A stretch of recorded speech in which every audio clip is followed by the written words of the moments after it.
Hello mga kabangek, gagawa tayo ng chili oil. Yan, chili, suka, betsin, paminta, at saka ang ating salt.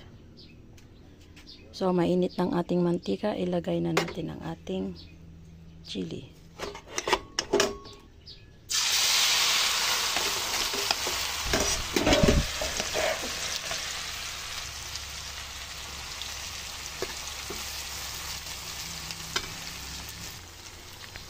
Lagyan natin ng pampalasa.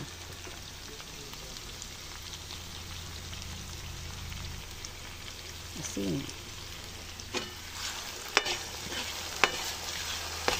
Lagyan natin mamaya pag okay na yung ating konting suka. Ilagay na tayo ng suka. Para hindi masira. So, ito na ang ating chili oil.